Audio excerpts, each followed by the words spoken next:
Hi hello ഞാൻ ഉത്തര. എന്നെ കുറച്ച് പേർക്കൊക്കെ അറിയാമായിരിക്കുമെന്ന് ഞാൻ കരുതുന്നു. ഞാൻ നമ്മുടെ മഴമനോരമ ഒരിച്ചിരി ഇരിച്ചിരി ബമ്പർച്ചിരിയിൽ ഞാൻ എൻ്റെ 7 മന്തിൽ ഞാൻ ലാസ്റ്റ് ടൈമിൽ ഞാനൊരു പെർഫോമൻസ് ചെയ്തിട്ടുണ്ടായിരുന്നു. അപ്പം അതുകൊണ്ട് തന്നെ കുറച്ച് പേർക്കൊക്കെ എന്നെ അറിയാവുന്നൊരു വിശ്വാസത്തോടാണ് ഞാൻ ഈ വീഡിയോ സ്റ്റാർട്ട് ചെയ്യുന്നത് കേട്ടോ. അപ്പം ഞാൻ പറയാൻ വരുന്നതെന്ന് വെച്ചാൽ ഈ ഒരു പെർഫോമൻസിന് പോയതിന് ശേഷം ഒരുപാട് നല്ല നല്ല കമൻസാണ് എനിക്ക് കിട്ടിയത്. ഈ ഒരു വേദിയിൽ ചെന്നപ്പോഴും അതേപോലെ ചെന്ന് അവിടെ ആ വേദി നിൽക്കുന്ന സമയത്തും എനിക്ക് അവിടുത്തെ മഞ്ജു ചേച്ചി നിന്നും നസീറൊക്കെ നിന്നും അംബിക മാമിനെയൊക്കെ നിന്നും എനിക്ക് നല്ല നല്ല കമൻസ് കിട്ടി. അതേപോലെ തന്നെ ഈ ഒരു പെർഫോമൻസ് നമ്മുടെ സ്ക്രീനിൽ ടി വിയിൽ വന്നതിന് ശേഷം തന്നെ ഒരുപാട് ജനങ്ങൾ നല്ല നല്ല കമൻസുകളും അതേപോലെ തന്നെ നമ്മുടെ റിലേറ്റീവ്സ് ആണെങ്കിലും നല്ല നല്ല കമൻസുകളൊക്കെ എനിക്ക് തന്നിട്ടുണ്ടായിരുന്നു. അപ്പോൾ ആ ഒരു ധൈര്യത്തിൻ്റെ പുറത്താണ് ഞാനിപ്പോൾ പുതിയതായിട്ട് നിങ്ങളുടെ മുമ്പിൽ ഇപ്പോൾ പറയാൻ പോകുന്നത് വെച്ചാൽ ഞാൻ പുതിയ യൂട്യൂബ് ചാനൽ ഞാൻ സ്റ്റാർട്ട് ചെയ്യുവാണ്.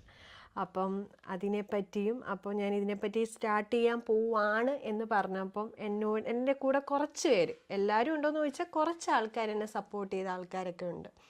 അപ്പം തുടങ്ങുക നല്ലതായിരിക്കും എന്നൊക്കെ പറഞ്ഞ ഒരുപാട് ആൾക്കാർ. അപ്പം ഞാനിത് മെയിനായിട്ട് തുടങ്ങാൻ ഉദ്ദേശിക്കുന്നത്, ഇപ്പം ഞാൻ പ്രഗ്നൻ്റ് ആണ്. അത് ഇപ്പം ഞാൻ പറഞ്ഞല്ലോ, പെർഫോമൻസ് ചെയ്തപ്പോൾ തന്നെ കുറച്ച് പേർക്കൊക്കെ എന്നെ അറിയാം. അപ്പോൾ ഇപ്പോൾ എൻ്റെ 7 മന്ത് കഴിഞ്ഞു, 8 മന്ത് സ്റ്റാർട്ട് ചെയ്തുകൊണ്ടിരിക്കുന്ന ടൈമാണ്. അപ്പോൾ എൻ്റെ 7 മന്ത് തൊട്ടുള്ള കാര്യങ്ങളും അതേപോലെ 8 മന്തിലെ കാര്യങ്ങളും, ഇപ്പോൾ 7 മന്തിലെ കാര്യങ്ങൾ നിങ്ങൾ വേദി വെച്ച് കുറച്ച് പേരൊക്കെ കണ്ടിട്ടുണ്ടാവും. അപ്പോൾ ഇനിയത്തെ അങ്ങോട്ടുള്ള തുടക്കം കാര്യങ്ങളും ഒക്കെ എനിക്ക് നിങ്ങളുമായിട്ട് ഷെയർ ചെയ്യണം. അങ്ങനത്തെ കുറേ ആഗ്രഹങ്ങളും ഒരുപാട് കാര്യങ്ങൾ നിങ്ങളോട് സംസാരിക്കണം, അങ്ങനത്തെ ഒരിതിലാണ് ഞാനിപ്പോൾ യൂട്യൂബ് ചാനൽ സ്റ്റാർട്ട് ചെയ്യാൻ പോകുന്നത്. അതുപോലെ തന്നെ ഇതെന്ത് ചെയ്യണം, എങ്ങനെ ചെയ്യണം, ഒരു ഐഡിയ പോലും എനിക്കില്ല സത്യം പറഞ്ഞാൽ ഇതിനെപ്പറ്റി. യൂട്യൂബ് ചാനലിനെ പറ്റി സാധാരണ എല്ലാവരും യൂട്യൂബ് ചാനൽ ഞാൻ കാണും, പക്ഷേ ഇതെങ്ങനെയൊക്കെയാണ് എഡിറ്റിങ്, വീഡിയോ എടുക്കുന്നത്, ഇതിനെപ്പറ്റി ഒരു ഐഡിയ ഒന്നും എനിക്കില്ല. പിന്നെ കുറച്ചെന്ന് പറഞ്ഞാൽ എന്നെ സപ്പോർട്ട് ചെയ്യുന്ന കുറേ ആൾക്കാരുണ്ട്. അപ്പോൾ എന്നോട് ഞാനിങ്ങനെ ഒരു ഒരു ദിവസം ഇങ്ങനെ ഞാൻ ആലോചിച്ചു, ഒരു വീഡിയോ തുടങ്ങിയാൽ എന്താ, യൂട്യൂബ് ചാനൽ സ്റ്റാർട്ട് ചെയ്യാൽ എന്താ. അങ്ങനെ ഞാൻ എന്തെടുത്തെന്ന് അറിയാം, ഒരു ദിവസം ഞാൻ എൻ്റെ കുറച്ച് ഫ്രണ്ട്സിനോടൊക്കെ ഇതിനെ പറ്റി ഒന്ന് സംസാരിക്കുകയൊക്കെ ഉണ്ടായി. അപ്പോൾ അവർ എന്നോട് പറഞ്ഞ് ചെയ്യുക, നിന്നെക്കൊണ്ട് പറ്റും. കാരണം ഈ ഒരു സിറ്റുവേഷനിൽ നീ 7 മന്തിൽ പോയി നിനക്ക് ഡാൻസ് ചെയ്യാമെന്നുണ്ടെങ്കിൽ പിന്നെ യൂട്യൂബ് ചാനൽ തുടങ്ങിയാൽ എന്താ, ഇതാണ് എന്നോട് ചോദിച്ചത്. അപ്പം ഞാൻ വിചാരിച്ചു ഫ്രണ്ട്സിനോട് മാത്രം ചോദിച്ചാൽ എങ്ങനെ, നമ്മുടെ കുറച്ച് റിലേറ്റീവ്സിനോടും പിന്നെ നമ്മുടെ നാട്ടുകാരോടും ഒക്കെ ഒന്ന് ചോദിക്കാമെന്ന് ഞാൻ വിചാരിച്ചു. അപ്പോൾ അവരോട് എങ്ങനെ, നമ്മളിപ്പോൾ ഡയറക്റ്റ് ചോദിക്കുമ്പോൾ നോർമലി ഇപ്പോൾ എന്നെ ഫേസ് ചെയ്ത് മാത്രം ചിലപ്പോൾ എല്ലാവരും പറയും ചെയ്തോ നിന്നെക്കൊണ്ട് പറ്റും. ചിലവർ നെഗറ്റീവും പറയുന്നവർ കാണും, രണ്ടും ഉണ്ട് കേട്ടോ ഇതിൻ്റെ ഇടയ്ക്ക്. അപ്പോൾ അതുകൊണ്ട് ഞാനെന്നാൽ വിചാരിച്ചു നല്ല നല്ല കമൻസ് എങ്ങനെ നമുക്ക് ഇവരിൽ നിന്ന് കൂടുതൽ കിട്ടും എന്നറിയാൻ വേണ്ടി ഞാൻ എൻ്റെ ഇമെയിലും അതേപോലെ തന്നെ ഞാൻ എൻ്റെ വാട്സപ്പ് സ്റ്റാറ്റസും ഒക്കെ ആയിട്ട് ഇങ്ങനെ ഒരു യൂട്യൂബ് ചാനൽ തുടങ്ങാൻ പോകുന്നു, നിങ്ങളുടെയൊക്കെ അഭിപ്രായം എന്താ, ഞാൻ തുടങ്ങി എങ്ങനെ ഇരിക്കും, അങ്ങനെ കുറേ പേർക്ക് അങ്ങനെ ഞാൻ ഇനി മെസ്സേജും ഇട്ടിട്ടുണ്ട്. അതുപോലെ തന്നെ സ്റ്റാറ്റസും ഇമെയിലും ഒക്കെ ആയിട്ട് ഞാൻ ഇട്ടിട്ടുണ്ടായിരുന്നു. അപ്പോൾ അതിലെനിക്ക് കുറച്ചെന്ന് പറഞ്ഞാൽ കുറച്ച് നല്ല ഒരുപാട് പേര് എനിക്ക് മെസ്സേജ് ഇട്ടു. ഒരു 75 പേരെങ്കിലും എനിക്ക് മെസ്സേജ് ഇട്ടിട്ടുണ്ട്. അപ്പോൾ അതിൻ്റെ അകത്ത് കുറച്ച് പേരുടെ എനിക്ക് നല്ല നല്ല കമൻസ് തന്നിട്ടുള്ള കുറച്ച് പേരെ ഞാനിവിടെ ഒന്ന് വായിക്കാം. അപ്പം ഫസ്റ്റ് വന്ന എനിക്ക് മെയിലെന്ന് പറഞ്ഞാൽ എൻ്റെ ഏറ്റവും അടുത്ത സുഹൃത്താണ് ഡയാന. എല്ലാവർക്കും അറിയാമായിരിക്കുമല്ലോ, സീരിയൽ ആർട്ടിസ്റ്റാണ് ഡയാന. അപ്പം ഡയാന എനിക്ക് ഫസ്റ്റ് ഇട്ട മെസ്സേജാണ്, നിന്നോട് നേരത്തെ സ്റ്റാർട്ട് ചെയ്യാൻ പറഞ്ഞതല്ലേ, ഇപ്പോഴെങ്കിലും തുടങ്ങിയല്ലോ, എനിവേ ഓൾ ദ ബെസ്റ്റ്. അപ്പം എനിക്ക് ഭയങ്കര സന്തോഷമായി. കാരണം ആ ഒരു മെസ്സേജ് തന്നപ്പോൾ തന്നെ എനിക്ക് ഭയങ്കര സന്തോഷമായി. കാരണം അറിയാമല്ലോ, എന്നെക്കാളും എക്സ്പീരിയൻസ് ഉള്ള ആളാണ്, ഒരുപാട് സീരിയലും സിനിമകളും ഒക്കെ ചെയ്യുന്ന ഒരാളാണ്. അപ്പോൾ എൻ്റെ ഈ ഒരു മെയിൽ കണ്ടപ്പോൾ തന്നെ പെട്ടെന്ന് ഇതിന് റിപ്ലൈ തന്നപ്പോൾ എനിക്ക് ഒരുപാട് സന്തോഷമായി. അപ്പം ഞാനും തിരിച്ച് ഡയാനയോട് താങ്ക് യു പറയുകയാണ് കേട്ടോ. ഓക്കെ, അടുത്തത് ഞാൻ വായിക്കാൻ പോകുന്നത് എൻ്റെ സ്റ്റുഡൻ്റ് ആണ് കേട്ടോ, ശ്രേയ എന്ന് പറഞ്ഞ കുട്ടി. അപ്പോൾ അവളിട്ട മെസ്സേജാണ്, എന്ത് നന്നായിട്ടാണ് ടീച്ചർ ഞങ്ങൾക്ക് ക്ലാസ് പറഞ്ഞു തരുന്നത്, ടീച്ചർ നല്ല വീഡിയോസ് ചെയ്യാനാവും, ഫുൾ സപ്പോർട്ട്. അപ്പം എനിക്കിപ്പോൾ എനിക്ക് മെസ്സേജ് ഇട്ടപ്പം എനിക്ക് സത്യം പറഞ്ഞാൽ ഒരു കാര്യം നിങ്ങളോട് പറയണമെന്നുണ്ട് കേട്ടോ. കാരണം ഞാൻ ഈ ഡാൻസ് ഫീൽഡിലോട്ട് വന്നതിനെ പറ്റി എനിക്കൊന്ന് സംസാരിക്കണമെന്നുണ്ട്. കാരണം അവൾ ഈ മെസ്സേജ് വന്നപ്പം ഇങ്ങനൊരു മെസ്സേജ് ഇട്ടപ്പോൾ എനിക്ക് ഫസ്റ്റ് ഇതെനിക്ക് നിങ്ങളോട് ഷെയർ ചെയ്യണമെന്നുണ്ട്. കാരണം ഞാനിപ്പം ഏകദേശം ഞാൻ എൻ്റെ 3-ാമത്തെ വയസ്സ് തൊട്ട് ഞാൻ തുടങ്ങിയതാണ് ഡാൻസ് പഠിക്കാൻ തുടങ്ങിയതാണ്.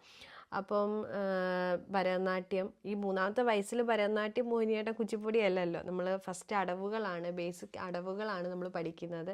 അപ്പോൾ അത് ഫസ്റ്റ് എന്നെ വീട്ടിൽ ഒരു സാറാണ് വന്ന് പഠിപ്പിച്ചത്. വിജയൻ എന്ന് പറഞ്ഞൊരു സാറായിരുന്നു വന്ന് വീട്ടിൽ വന്ന് പഠിപ്പിക്കുമായിരുന്നു. അപ്പോൾ പിന്നെ അതിനുശേഷം സാറിൻ്റെ അടുത്ത് കുറച്ച് നാൾ പഠിച്ചു. പിന്നെ അതിനുശേഷം ഞാൻ പിന്നെ പഠിച്ചത് പടനിലത്തായിരുന്നു. അവിടെ 2 പേരായിരുന്നു പഠിപ്പിക്കുന്നത്, വികാസും തുഷാരയെന്നും പറഞ്ഞ ടീച്ചറായിരുന്നു. അവർ 2 പേരുമായിരുന്നു പഠിപ്പിച്ചുകൊണ്ടിരുന്നത്. അപ്പോൾ അവരുടെ അടുത്ത് കുറേ നാൾ പഠിച്ചു. അവിടെ വെച്ചിട്ടായിരുന്നു അരങ്ങേറ്റവും കാര്യങ്ങളും എല്ലാം കഴിഞ്ഞു. പിന്നെ അതിനുശേഷം +2 കഴിഞ്ഞു. +2 കഴിഞ്ഞതിന് ശേഷം പിന്നെ ഞാൻ ബോംബെയിലാണ് പോയത്. ബോംബെയിൽ പോയിട്ട് ഡാൻസിൻ്റെ ഡിപ്ലോമയായിരുന്നു ഞാൻ ചെയ്തത്. പിന്നെ കൊച്ചിയിൽ വന്നു, ഒരു ഡാൻസ് ടീമിൽ വർക്ക് ചെയ്തു. കുറേ നാൾ അങ്ങനെയൊക്കെ പോവായിരുന്നു. പിന്നെ അതിന് ശേഷം അതിൻ്റെ കൂടെ കൊച്ചി വന്ന സമയത്താണ് പിന്നെ അതിൻ്റെ കൂട്ടത്തിൽ നാട്ടിലൊരു ഡാൻസ് ക്ലാസ് തുടങ്ങാം എന്നും പറഞ്ഞിട്ട് ഞാനൊരു ഡാൻസ് ക്ലാസ് തുടങ്ങിയത്. എൻ്റെ ഡാൻസ് സ്കൂളിൻ്റെ പേര് ദീപ്തന സ്കൂൾ ഓഫ് ഡാൻസ് എന്നാണ്. അത് ഒന്ന് മാവേലിക്കര ഓലകെട്ടിയിലാണ് ഒന്ന് നടത്തിക്കൊണ്ടിരിക്കുന്നത്. പിന്നെ 2 എണ്ണം ഉണ്ടായിരുന്നു. 2 എണ്ണം മാവേലിക്കര തന്നെ ആയിരുന്നു. ഒന്ന് തടത്തിലാൽ, അതേപോലെ തന്നെ ഓലകെട്ടി. തടത്തിലാൽ ഞാനിപ്പോൾ സ്റ്റോപ്പ് ചെയ്തു. കാരണം ഇപ്പോൾ പ്രഗ്നൻ്റ് ആയതുകൊണ്ട് എനിക്ക് എല്ലായിടത്തും പോയി ക്ലാസ് എടുക്കാനുള്ള ബുദ്ധിമുട്ടും കാര്യങ്ങളൊക്കെ കൊണ്ട് ഞാനത് സ്റ്റോപ്പ് ചെയ്തു. ഇപ്പം ഞാൻ ഓലകെട്ടി മാത്രമേ ക്ലാസ് എടുക്കുന്നുള്ളൂ. അപ്പോൾ അങ്ങനെ ഒരുപാട് സിറ്റുവേഷനിലൂടെയാണ് ഞാൻ സത്യം പറഞ്ഞാൽ ഇവിടം വരെ, ഇപ്പം നിങ്ങളോട് ഈ സംസാരിക്കുന്ന ഇവിടം വരെ ഞാൻ എത്തിയത് ഒരുപാട് റിസ്ക് എടുത്ത്, ഒരുപാട് കഷ്ടപ്പെട്ടിട്ട്. കാരണം അതേപോലെ തന്നെ ഇപ്പം ഞാൻ പറഞ്ഞല്ലോ, ഒരു ചിരി പെമ്പർച്ചിരി പോവാനും ഒരുപാട് റിസ്ക്കും കാര്യങ്ങളും. കാരണം റിസ്ക് എടുത്താലേ നമ്മുടെ ലൈഫിൽ എന്തെങ്കിലുമൊക്കെ ഒരു മാറ്റം വരത്തുള്ളെന്ന് എനിക്ക് നല്ല രീതി, കാരണം എൻ്റെ അനുഭവത്തിൽ എനിക്ക് മനസ്സിലായ ഒരാളാണ് ഞാൻ. ബാക്കിയുള്ളവരുടെ കാര്യം എനിക്കറിയില്ല, അത് നിങ്ങൾക്കറിയായിരിക്കും. ഓരോരുത്തർക്കും ഓരോരോ ലൈഫിൽ ഓരോരോ പ്രശ്നങ്ങൾ വരുമ്പോഴാണല്ലോ നമ്മൾ ഓരോന്ന് പഠിക്കുന്നത്. അപ്പോൾ അങ്ങനെയാണ് ഞാൻ ഒരുപാട് റിസ്ക് എടുത്താണ് ഈ ഡാൻസ് എന്ന് പറഞ്ഞ ഈ ഒരു ലൈഫിലോട്ട് തന്നെ ഞാൻ വന്നത്. അപ്പം ഇവിടെ ഈ മെസ്സേജ് വന്നപ്പോൾ എനിക്ക് സത്യം പറഞ്ഞാൽ എനിക്കിത് നിങ്ങളോടൊന്ന് ഷെയർ, കാരണം ഞാൻ നല്ല രീതിയിൽ ഹാർഡ് വർക്ക് ചെയ്തിട്ടാണ് ഈ ഡാൻസ് എന്ന് പറഞ്ഞ ഈ ലൈഫിലോട്ട് ഞാൻ വന്നത് തന്നെ. കാരണം അങ്ങനെ ഡാൻസ് ചെയ്തത് കൊണ്ടാണല്ലോ, കാരണം ഡാൻസ് ചെയ്തുകൊണ്ട് മാത്രമല്ല, എൻ്റെ വയറ്റിലൊരു കുഞ്ഞ് കിടക്കുന്നു, ആ കുഞ്ഞിനെ വെച്ചുകൊണ്ട് ആ പ്രഗ്നൻസി ടൈമിൽ ആ കുഞ്ഞിനെ വെച്ചുകൊണ്ട് പെർഫോമൻസ് ചെയ്യാൻ ആ വേദി പറ്റി. അതൊക്കെ എനിക്ക് ഡാൻസ് എന്ന് പറഞ്ഞൊരു കല എനിക്ക് ഈശ്വരൻ തന്നുകൊണ്ട് മാത്രമാണ് എനിക്ക് ചെയ്യാൻ പറ്റിയത്. അപ്പോൾ ഇവിടെ ഈ മെസ്സേജ് വന്നപ്പോൾ എനിക്ക് എന്നെപ്പറ്റി ഒന്ന് സംസാരിക്കണം സത്യം പറഞ്ഞാൽ എനിക്ക് തോന്നി. അപ്പം thank you Shreya, thank you so much. Okay, എനിക്ക് മെയിൽ വന്നിരിക്കുന്നത് സജീവ് എന്ന് പറഞ്ഞ ചേട്ടനാണ് കേട്ടോ. അത് പത്തിയൂരുള്ള ഒരു ചേട്ടനാണ് സജീവ് എന്ന് പറഞ്ഞാൽ. അത് ഞാനൊന്ന് വായിക്കാം, കാരണം അത് പ്രത്യേകിച്ച് നിങ്ങൾ നോട്ട് ചെയ്തൊരു സാധനമാണ്. അതൊന്നും നോക്കിക്കും, ഞാൻ വായിക്കുന്നത് ശ്രദ്ധിച്ച് കേട്ടോണേ. ഉത്തരം: ഞങ്ങളുടെ അമ്പലത്തിൽ ദേവിയായി മേക്ക് ഓവർ ചെയ്തത് എന്ത് നല്ല ഭംഗിയായിട്ടാണ്. ദേവി വന്നു എന്നാണ് പത്തിയൂർക്കാർ പറഞ്ഞത്. കുട്ടിക്ക് ഉയരങ്ങളിൽ എത്താൻ സാധിക്കട്ടെ. അത് സത്യം പറഞ്ഞുണ്ടല്ലോ, എനിക്കത് വായിക്കുമ്പോൾ തന്നെ എന്തോ ദേഹത്തൊക്കെ എന്തോ ഒരു കാരണം ഞാൻ പത്തിയൂർ അമ്പലത്തിൽ ദേവിയായിട്ട് അവർക്കൊരു പ്രമോഷൻ പോലൊരു ഷൂട്ടുണ്ടായിരുന്നു. അപ്പോൾ ആ സമയത്ത് ഞാൻ അവിടെ ദേവിയായിട്ട് ഞാനൊന്ന് ഒരുങ്ങിയിട്ടുണ്ടായിരുന്നു. കാരണം അതെനിക്ക് വലിയൊരു അനുഭവമാണ്. കാരണം എനിക്ക് ഫസ്റ്റ് ടൈമാണ് എന്നെ ദേവിയായിട്ട് ഇങ്ങനെ ഒരുങ്ങാൻ വേണ്ടി വിളിക്കുകയൊക്കെ ചെയ്യുന്നത്. അപ്പോൾ എനിക്കത് ഭയങ്കര ഒരു എക്സ്പീരിയൻസ് ആയിരുന്നു. കാരണം ഒരുപാട് പേര് ദേവി ചൈതന്യം ഉണ്ട് എന്നൊക്കെ പറയുമ്പോൾ നമുക്കത് കേൾക്കുമ്പോൾ തന്നെ എന്ത് സന്തോഷമായിരിക്കും അല്ലേ. എല്ലാവർക്കും അങ്ങനെ തന്നെയല്ലേ. അതുപോലെ തന്നെ എനിക്ക് ഫസ്റ്റ് ടൈം എനിക്ക് ഉണ്ടായ ഒരു അനുഭവമാണത്.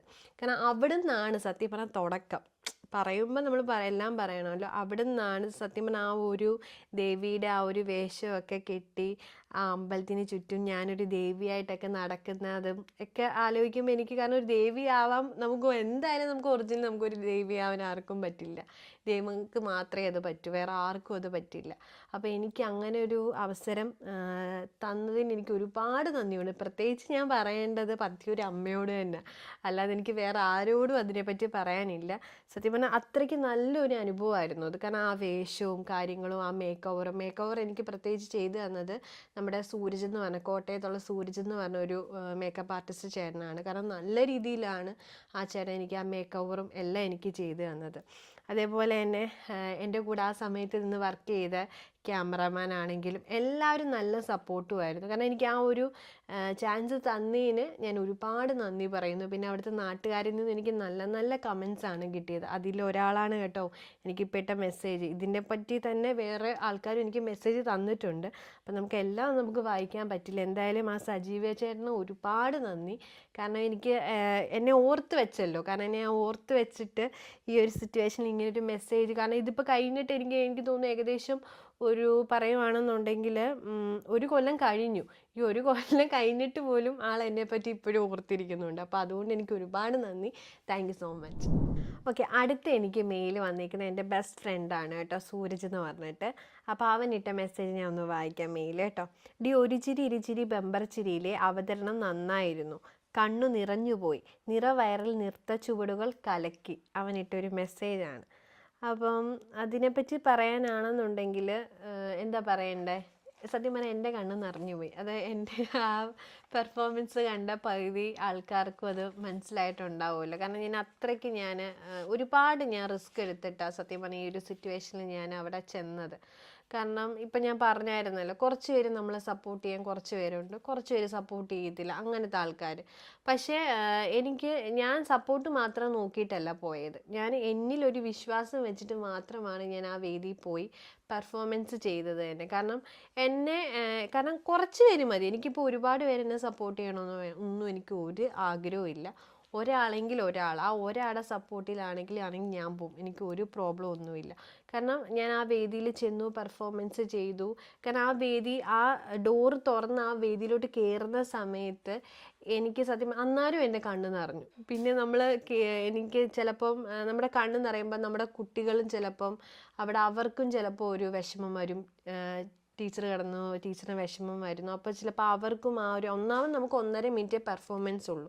ആ 1.5 മിനിറ്റ് പെർഫോമൻസ് നമുക്ക് എന്തുമാത്രം നന്നായി ചെയ്യാൻ പറ്റുമോ അത് മാത്രമായിരുന്നു നമ്മൾ അന്നേരം നോക്കുന്നത്.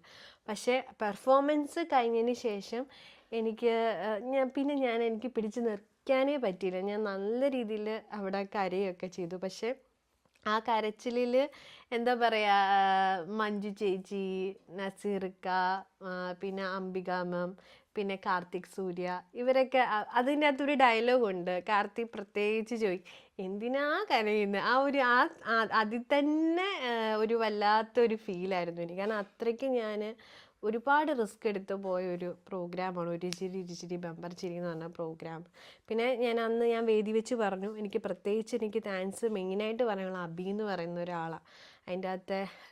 കാരണം എന്നെ അബിയാണ്, കാരണം അബിയോട് ഞാൻ ഇതിനെപ്പറ്റി പറഞ്ഞപ്പോൾ അബി എന്നെ നല്ല രീതിയിൽ സപ്പോർട്ട് ചെയ്ത ഒരാളാണ്. അപ്പോൾ അബിക്കും ഞാൻ നല്ലൊരു താങ്ക്സ് എന്നെ മെയിനായിട്ടൊന്ന് പറയണം. കാരണം എനിക്ക് എന്ത് പറയണമെന്ന് അറിയത്തില്ല. എനിക്ക് ഒരു ചിരി പോയതിന് ശേഷമാണല്ലോ സത്യം പറഞ്ഞാൽ എനിക്ക് വ്ളോഗ് തന്നെ സ്റ്റാർട്ട് ചെയ്യാൻ തോന്നിയതും.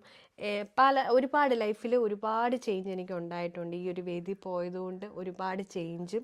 എനിക്ക് അങ്ങനെ ചെയ്യണം, ഇങ്ങനെ ചെയ്യണം, അങ്ങനെ കുറേ പ്ലാനുണ്ട്. അങ്ങനെ ഇങ്ങനെ പ്ലാനുകൾ കുറേ ആണ്. ഒരുപാട് പ്ലാനുകളൊക്കെ എല്ലാവർക്കും ലൈഫിൽ ഓരോരോ കാര്യങ്ങളുണ്ടല്ലോ. അതുപോലെ തന്നെ എനിക്കും ലൈഫിൽ എൻ്റേതായിട്ടുള്ള കുഞ്ഞു കുഞ്ഞു ആഗ്രഹങ്ങളും കാര്യങ്ങളും ഒക്കെ എനിക്കും ഉണ്ട്.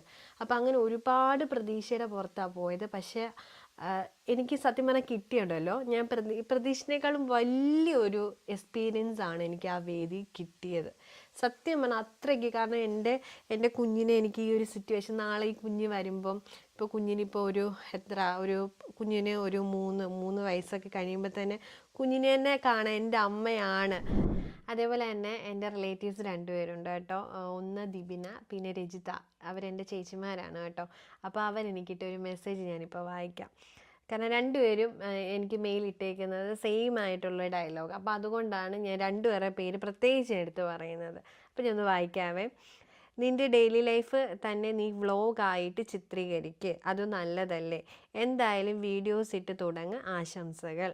2 ചേച്ചിമാരും എനിക്ക് ഈക്വലായിട്ടുള്ളൊരു മെസ്സേജാണ് തന്നിരിക്കുന്നത്. അപ്പോൾ അതുകൊണ്ട് എനിക്ക് അവരോട് ഒരുപാട് നന്ദിയുണ്ട്. കാരണം ഒരുപാട് സപ്പോർട്ട് എനിക്ക് പ്രത്യേകിച്ച്, കാരണം വ്ളോഗിൻ്റെ കാര്യത്തിലല്ല, അല്ലെങ്കിൽ തന്നെ എന്നെ നല്ല രീതിയിൽ സപ്പോർട്ട് ചെയ്ത 2 പേരാണ്. അപ്പോൾ താങ്ക് യു 2 പേർക്കും, താങ്ക് യു സോ മച്ച്. പിന്നെ ഞാനിപ്പം ഇതിൻ്റെ അകത്ത് വ്ളോഗ് ചെയ്യുമ്പോൾ ഞാൻ ഉദ്ദേശിക്കുന്ന വീഡിയോസ് എൻ്റെ ഡെയിലി മൈ ലൈഫുകളും, പിന്നെ എൻ്റെ യാത്രകളും, പിന്നെ എൻ്റെ ഈ ഡെലിവറി ടൈമിലുള്ള കാര്യങ്ങളും, എൻ്റെ കുഞ്ഞിൻ്റെ കാര്യങ്ങളും, ഇതൊക്കെയാണ് എനിക്ക് നിങ്ങളുമായിട്ട് ഷെയർ ചെയ്യാൻ ഒരുപാട് ആഗ്രഹിക്കുന്നത് ഞാൻ. അപ്പം അതിൽ എന്തെങ്കിലുമൊക്കെ കാരണം ഞാൻ ഫസ്റ്റ് ടൈം എടുക്കുകയെന്നുള്ള കാര്യം നിങ്ങൾക്ക് ഞാൻ തുടക്കത്തിലേ പറഞ്ഞു. ആദ്യമായിട്ട് തുടങ്ങുവാണ്, ഒന്നിനെപ്പറ്റി അറിയത്തില്ല. അപ്പോൾ എന്തെങ്കിലും തെറ്റുകൾ എന്തെങ്കിലുമൊക്കെ ഉണ്ടെങ്കിൽ നിങ്ങൾക്ക് താഴെ കമൻറ്റ് ബോക്സിൽ വന്നിട്ടൊന്ന് പറഞ്ഞു തരിക. ഇങ്ങനെ ചെയ്താൽ നന്നായിരിക്കും ഉത്തര, അല്ലെങ്കിൽ ഇങ്ങനത്തെ ഒരു രീതി ചെയ്യുവാണെങ്കിൽ കുറച്ചുകൂടെ ബെറ്റർ ആയിരിക്കും ഉത്തര. അപ്പോൾ അങ്ങനെ നിങ്ങളുടെ കുറച്ചല്ലേ എല്ലാവരുടെയും സപ്പോർട്ട് എനിക്ക് വേണം. കുറച്ച് പേരെ മാത്രമല്ല, എല്ലാവരും എൻ്റെ കൂടെ നിൽക്കും എന്നുള്ള നല്ല വിശ്വാസത്തിലാണ് ഞാനിപ്പോൾ ഇത് തുടങ്ങുന്നത് തന്നെ. ഇപ്പം ഈ ഒരു ഇൻട്രൊഡക്ഷൻ വീഡിയോ തന്നെ അതിൻ്റെ ഒരു ഇതാണ്. കാരണം എൻ്റെ കൂടെ എല്ലാവരും ഉണ്ടെന്നുള്ള നല്ല സപ്പോർട്ട്. അപ്പോൾ നിങ്ങളെല്ലാവരും എൻ്റെ കൂടെ വേണം. എന്തെങ്കിലുമൊക്കെ മിസ്റ്റേക്കോ കാര്യങ്ങൾ എൻ്റെ ഭാഗത്തുനിന്ന് വന്നാൽ അത് പറഞ്ഞു തരിക. കാരണം പറഞ്ഞു തന്നാലാണ് നമുക്കത് തിരുത്തി പുതിയ രീതിയിൽ എന്തെങ്കിലും നമുക്ക് ചെയ്യാനും എടുക്കാനും പറ്റത്തുള്ളൂ. അപ്പം എനിക്ക് ഭയങ്കര ഇഷ്ടമാണ്, ട്രാവൽ ചെയ്യാൻ ഭയങ്കര ഇഷ്ടമാണ്. പക്ഷേ ഈ സിറ്റുവേഷൻ നിങ്ങൾക്കറിയാമല്ലോ, ട്രാവൽ ചെയ്യാൻ പറ്റില്ല. ലാസ്റ്റ് ടൈമാണ്. കാരണം അടുത്ത മാസമാണ് എൻ്റെ ഡേറ്റ് പറഞ്ഞേക്കുന്നത്, ഡെലിവറി ഡേറ്റ്. അപ്പോൾ നമുക്ക് ഈ ഒരു ടൈം ഇനിയും യാത്രയോ കാര്യങ്ങളോ പറ്റില്ല. എങ്കിൽ പോലും എന്നെക്കൊണ്ട് പറ്റുന്ന രീതിയിൽ ചെറുതായിട്ട് അവിടെ ഇവിടെയൊക്കെ പോയി എന്തെങ്കിലും ഫുഡ് കാര്യങ്ങൾ, എനിക്ക് ഫുഡൊക്കെ ഭയങ്കര ഇഷ്ടമാണ് കേട്ടോ. കാരണം ഇപ്പോൾ ഫുഡിൻ്റെ കാര്യത്തിൽ കുറച്ച് കൺട്രോളാണ്. കാരണം എനിക്ക് ഷുഗറൊക്കെ ഇപ്പം ഇടയ്ക്കൊന്ന് കൂടിയിട്ടുണ്ടായിരുന്നു. അപ്പോൾ അതുകൊണ്ട് ഫുഡിൻ്റെ കുറച്ചൊരു കൺട്രോളിലൊക്കെ പോയിക്കൊണ്ടിരിക്കുക. കാരണം ഇതൊന്നും ഇപ്പോൾ കൺട്രോൾ ചെയ്താലല്ലേ ഇതൊക്കെ കഴിഞ്ഞിട്ട് വരുമ്പോഴത്തേക്ക് എനിക്ക് ഫുഡിൻ്റെയൊക്കെ വ്ളോഗും കാര്യങ്ങളും ഒക്കെ നിങ്ങളുടെ മുമ്പിലോട്ട് വരാൻ പറ്റും. എല്ലാവരുടെയും സപ്പോർട്ടും എല്ലാം എനിക്ക് ഉണ്ടാവണം. അതേപോലെ തന്നെ നിങ്ങളുടെ അനുഗ്രഹം ഉണ്ടാവണം. ഞാൻ നിങ്ങളിൽ മാത്രം, കാരണം നിങ്ങളിൽ മാത്രം പ്രതീക്ഷ വെച്ചുകൊണ്ടാണ് മുമ്പോട്ട് പോകുന്നത്. അപ്പം ഒരുപാട് സന്തോഷം. സബ്സ്ക്രൈബ് ചെയ്യുക, ഷെയർ ചെയ്യുക, ലൈക്ക് ചെയ്യുക. Thank you so much.